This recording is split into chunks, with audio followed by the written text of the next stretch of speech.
Holly, and this video is about a round soap I made recently using the pull-through technique with a new Kaleidoscope soap shaper that I purchased from Suds. I'll list the recipe at the end of this video in a soap calculator, and all of the other links and information will be listed in the description box below.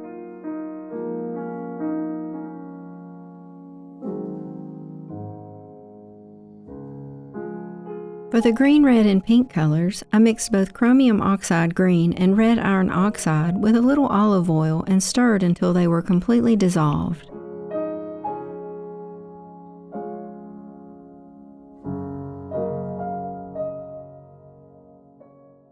For the white color, I mixed some water-soluble titanium dioxide in warm water.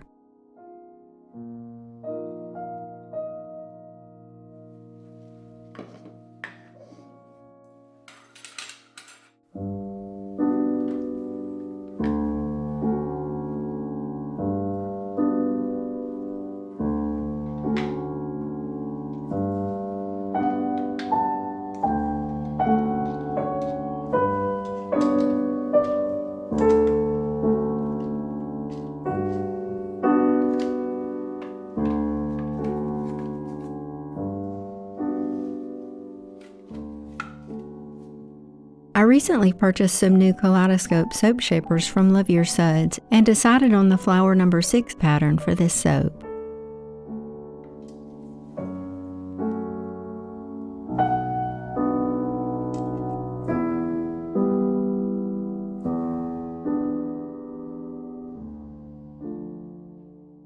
If you need more information on how to prepare your lye and oils, I'll list some of my other videos below that go into more detail. Just be sure to learn and follow lye safe handling procedures during the entire soap making process.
I blended until reaching an emulsion and then separated the soap into 4 equal parts of 2 1/4 cups each.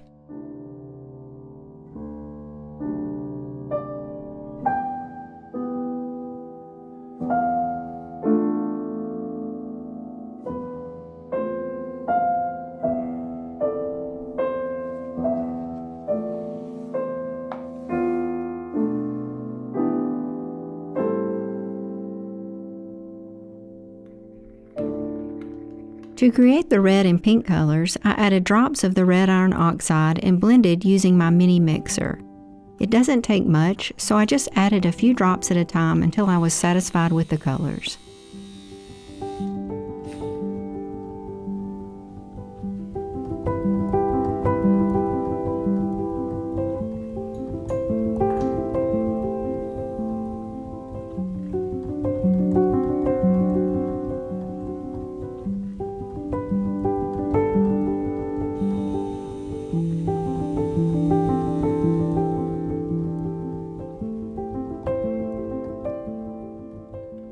I did the same with the chromium green oxide, adding a few drops until I reached a mint green color.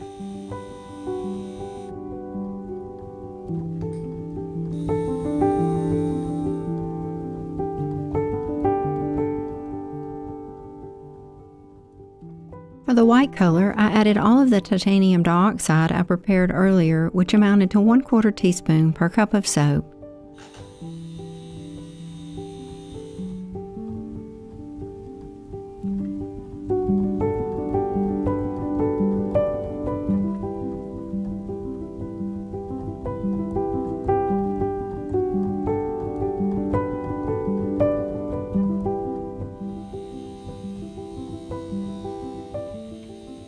think the pull-through technique really works best when you're able to pour your soap directly and evenly into the center of the round mold.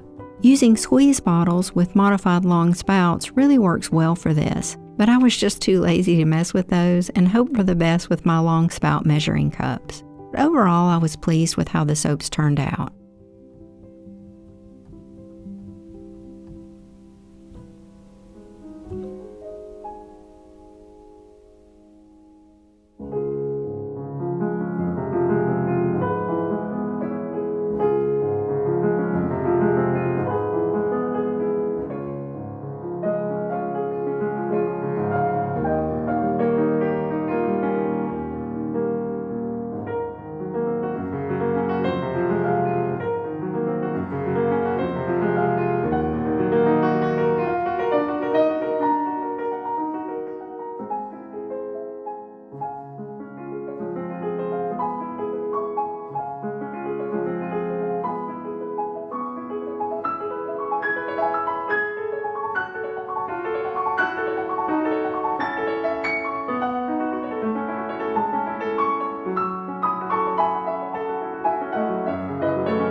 I intentionally made extra soap for this batch so I could create a few dragon soaps for a friend's Christmas gift.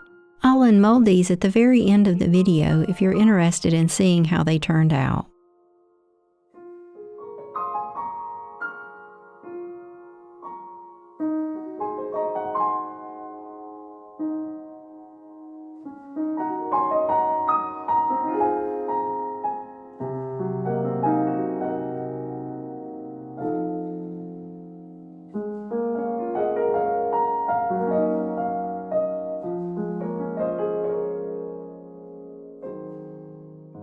I oven processed all of the soap so it would go through gel phase and could be unmolded a bit sooner.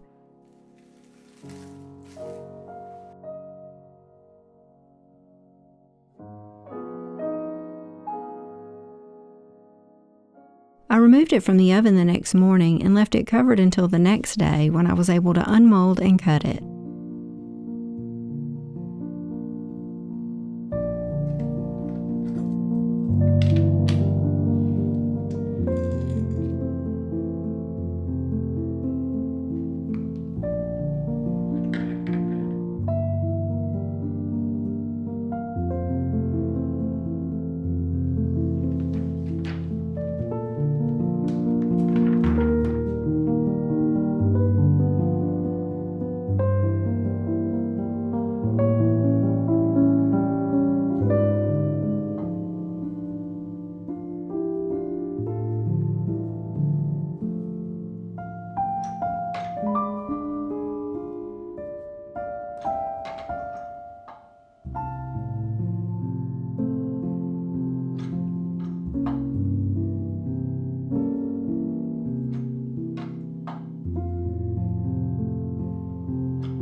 Since this was a cold process soap, I left the top of lye set to sodium hydroxide or NaOH.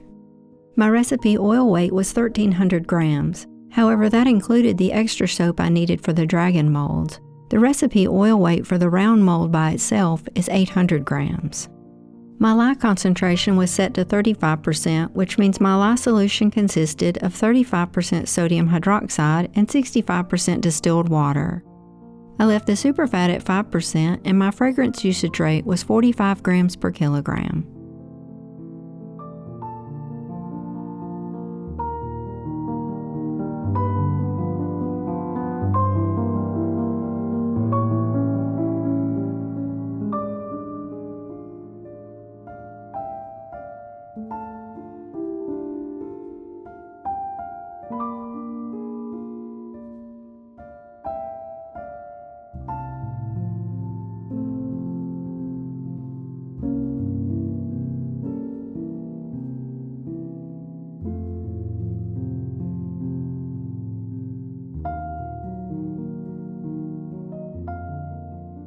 Once you have everything entered, you just select to calculate the recipe, then to view or print it. SoapCalc will give you a really nice listing of all of your ingredients, including the amount of sodium hydroxide required to saponify your oils. Thank you so much for watching, and I hope you found something useful here to help you in your soap making.